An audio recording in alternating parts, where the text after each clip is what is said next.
Tanta gente que eu via defender liberdade, princípios e valores, hoje sucumbindo a narrativas. Haja visto que nós estamos vendo no STF, que medidas arbitrárias e inconstitucionalidades sendo cometidos contra colegas parlamentares, e um cidadão como Sérgio Reis, com 81 anos de idade, proibido de se aproximar a 1 quilômetro da esplanada, enquanto o MST, quando faz manifestação, nada acontece contra um movimento terrorista desses. O que nós estamos vendo, uma ressantificação de Luiz Inácio Lula da Silva, presidiário, sendo recebido na casa de Fernando Henrique Cardoso, de Tasso Gereissati. Isso é um absurdo, depois de tudo que ele fez. Quero aqui chamar a atenção de Vossa Excelência e do povo brasileiro para o momento que nós estamos vivendo no Brasil, que lamentavelmente está completamente contaminado pelas eleições que serão realizadas no ano que vem.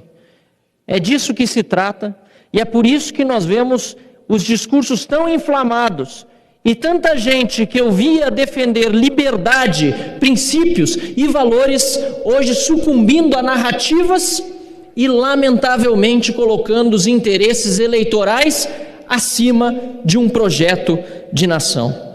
Senhor presidente, eu aqui trouxe 2 textos que nesse fim de semana, inclusive, circularam muito pelas redes. Um, do cientista político Adriano Jean Turco, em que ele fala que pessoalmente não gosta ele de Jair Bolsonaro, mas ele deixa muito claro, não se pode passar por cima de princípios, nem ser oportunista, fraco, num momento em que, por exemplo, Bolsonaro diz algo ou faz algo que tem a ver com aquilo que nós defendemos.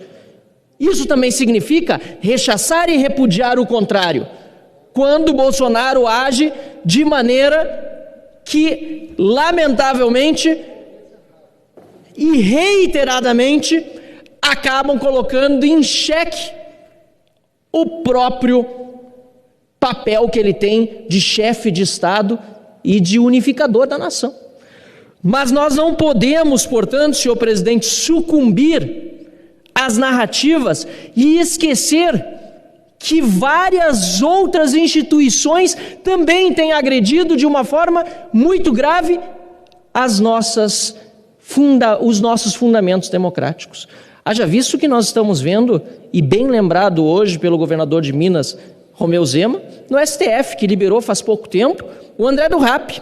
Nós vimos também o que está acontecendo com as medidas arbitrárias, inclusive com inconstitucionalidades sendo cometidos contra colegas parlamentares, e um cidadão como Sérgio Reis, com 81 anos de idade, proibido de se aproximar a 1 quilômetro da esplanada, enquanto o MST, quando faz manifestação, nada acontece contra um movimento terrorista desses. Lembrou Zema também o fundão de quase 6 bilhões que foi aprovado aqui por esta casa e que deveria ser também digno de toda manifestação de repúdio, por exemplo, do Fórum de Governadores. Ou o ex-ministro Gabeira, quando disse, ex-deputado federal desta casa, quando disse no artigo de sexta-feira que o TSE, e muito bem notado, acabou absolvendo a chapa Dilma Temer por excesso de provas.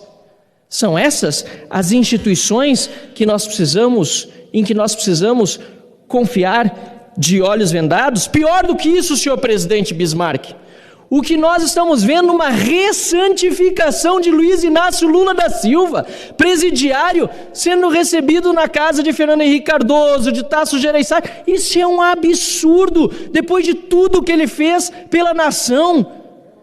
Processos anulados pelo STF e agora também na Justiça Federal. Senhor presidente, eu posso discordar de muitas coisas de Jair Bolsonaro e tenho sido crítico de muitas coisas que têm sido feitas nesse governo. Tenho mantido minha coerência e tenho mantido a minha independência acima de qualquer coisa. O que eu não posso aceitar, senhor presidente, é que determinados atores políticos queiram, simplesmente por vontade eleitoral, sucumbir às narrativas. Para concluir, senhor presidente, que é de união, é de esperança, não de oportunismo político.